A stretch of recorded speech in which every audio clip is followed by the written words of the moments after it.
అందరికీ నమస్కారం. మనందరికీ తెలిసిందే గౌరవ ముఖ్యమంత్రి గారు ఈ గాంజా మీద చాలా కఠినంగా వ్యవహరించమని అధికారులందరికీ కూడా ఆదేశాలు ఇవ్వడం జరిగింది.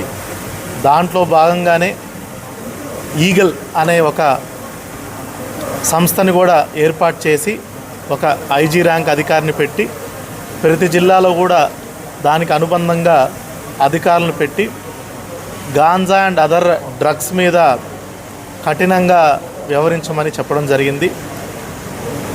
దాంట్లో భాగంగానే ఈరోజు తిరుపతి జిల్లాలో గడిచిన 2 నుంచి 3 సంవత్సరాల్లో సీజ్ అయినటువంటి గాంజా ఈరోజు మనము తూకివాకంలో దీన్ని ఇన్సినరేషన్ పద్ధతి ద్వారా డిస్పోజ్ చేయడం జరుగుతుంది.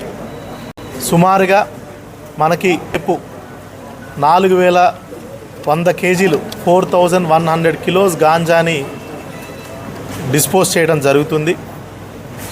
ఇవన్నీ కూడా ఒక 208 కేసుల్లో పట్టుబడినటువంటి గాంజా. మార్కెట్లో ఇప్పుడు చూసుకున్నట్టయితే దీని విలువ సుమారుగా 20 కోట్లకు పైచిలకే ఉంది. ముఖ్యంగా అందరికి కూడా ఎవరైతే దీన్ని ట్రాన్స్పోర్ట్ చేస్తున్నారో వాడుతున్నారో వాళ్ళందరికీ కూడా ఒక స్ట్రాంగ్ మెసేజ్ పంపించే విధంగా ఈరోజు ఈ చర్యను మనం తీసుకోవడం జరుగుతుంది.